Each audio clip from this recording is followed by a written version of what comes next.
Hey Fromily, it's gonna be a little while before From Season 4, but we can still break down some of the bigger questions left by this last season. Like, why was Boyd's blood necessary for the rebirth of Smiley?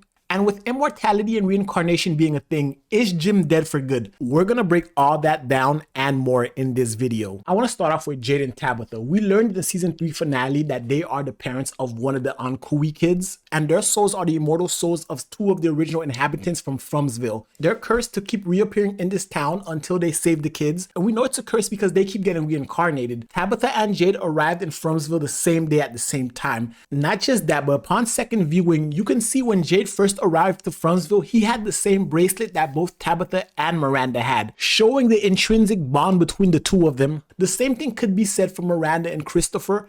And until they save the kids, if Tabitha and or Jade dies, they're going to be reincarnated and there's going to be a whole new group of people that come into Frumsville, one man and one woman to take on their place. So until they save their daughter, they're doomed to repeat this forever. Because they didn't willingly sacrifice their children like the other creatures, their form of immortality is vastly different. While the monsters such as Smiley and some of the other people keep their physical appearance and they keep their body for the most part, Jade and Tabitha's form of reality is to keep on reincarnating. Instead of having the same body, the same mind, they just keep reincarnating their souls over and over again until they can save their daughter, which is the same thing that happened to Miranda and Christopher, which could explain why both of them died the night of the massacre. It could also be because they probably forgot to click the subscribe button like you did. But once Christopher didn't listen to the boy in white and didn't save the children, Miranda took it upon herself.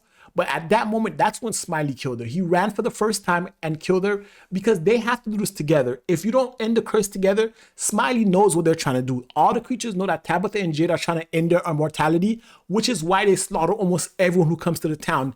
They can't risk any of them being the reincarnation of the original inhabitants who are trying to end that immortality. One question that I feel like really needs answers though is why did the boy in white send Tabitha back to Camden? It seemed like her trip to Camden solved almost nothing. However, she brought back two important characters, Acosta and Henry. And I think specifically Henry plays a bigger part. Because Henry's another version of Jim, it brings up an interesting question. Did Jim die because Tabitha and Jade were getting close to the answers? Since Henry wasn't there when Miranda and Christopher were going through it, he wasn't able to die. But now that he's here, is Henry going to be another target of the man in yellow, representing the previous generation's version of Jim? Because I think the man in yellow is the one pulling the strings behind the curtains, which could explain why the boy in white sent Miranda to the real world to get Henry. I think Jim played a bigger role than we all thought, which was why the man in yellow kept contacting him, whether it was through the phone or through the radio. He had a keen interest in getting Jim to stop Tabitha. The same way that Henry was trying to stop Miranda back in the real world, and maybe Jim plays a role in this because Jim going out the way he did was kind of sudden. We saw the man in yellow chasing after Julie from the future, trying to get Julie to stop doing whatever she was doing. That's why she said this is where it happened. She was clearly trying to save Jim, and the man in yellow came here to stop her, making me think that Jim is more important than we actually gave him credit for initially. And the fact that Henry's here, showing us throughout season 3 that he and Jim are one and the same in the sense that they follow the same story beats, the same story plots, showing his importance and the boy in white's understanding that we need a different variation of Jim or Henry to be here. That's why he sent Tabitha, and Tabitha came back to Frumsville once she had Henry. All of it to me starts to tie in together, showing that all these characters are chosen for a reason, not just the characters who are reincarnated, specifically when it comes to Boyd. Because Boyd as a whole, for all we know, it doesn't have a previous reincarnation. However, Boyd is very important. The town wants to break Boyd, and it seems like the creatures have a vendetta against Boyd, which doesn't make sense unless everyone here is here for a reason. Because if they had a real vendetta, it would be against Jade and Tabitha. However, Boyd is the one they want to break. It's Boyd's spirit. Boyd is the one that allowed Jade and Tabitha, if we're being honest, to be able to run their experiments and learn as much as they did. Because before Boyd was here, the other previous townfolk were dying by the masses before they can even get answers. However, Boyd has made everything somewhat safe, specifically with him finding the talismans.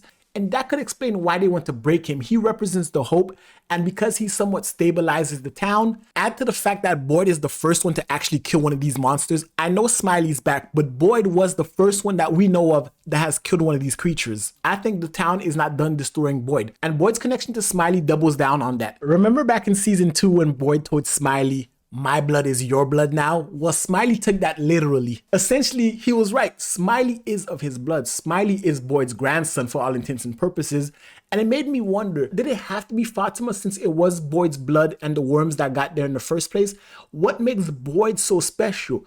Don't forget, his wife Abby was also affected by the town. She also had memories of this place. If we're thinking these people are reincarnated versions of each other, Abby may not have been the reincarnation of Miranda. But if she's from the town and she's the descendant of one of these town folk, Ellis being her son makes it make that much more sense why Smiley was birthed from Fatima. Because if Ellis conceived with Fatima, it would mean that the original town folk bloodline runs from Abby, his maternal side, as opposed to Boyd's side. You tie that in with the fact that Boyd tortured Elgin. Even though Sarah's the one who took his eye out, it was Boyd who created that entire environment. Acosta came in just in time to see that it was Boyd, which is going to feed into the fact that the town is losing faith in Boyd. Say what you will about Elgin, he was right. Fatima did survive.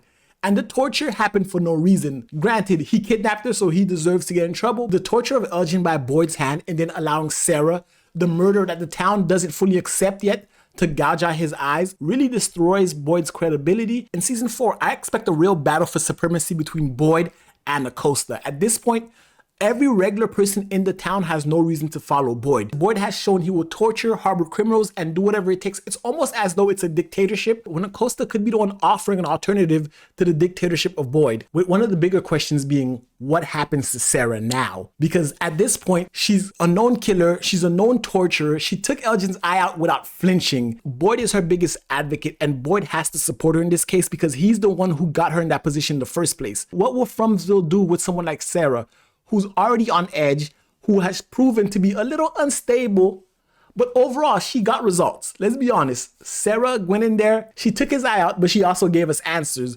So at what point does the morality of the town come to question?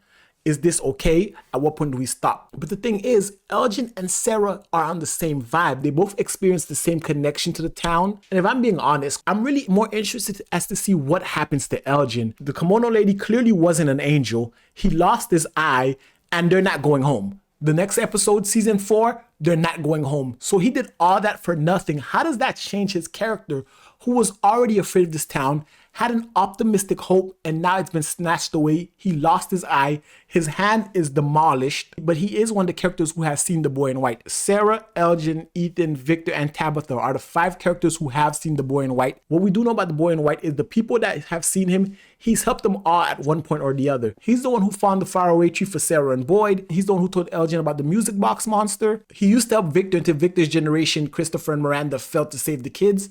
And he was currently helping Ethan, whose generation is the one the most likely to break the curse because of Tabitha and Jade. So the real question is, why these 5 characters? We already know why with Tabitha. She's the chosen one. She's the mother one. What about Elgin, Ethan, Sarah? Who are they? They're clearly children of people that were in the town before. Miranda was Victor's mom. Ethan is Tabitha's son. What about Elgin and Sarah? What are their deeper connections to Frumsville? Hopefully some of that gets answered next season. But one of the most important plot points of the following season, I think, is going to focus around Julie. Let's not forget, nobody knows Jim is dead.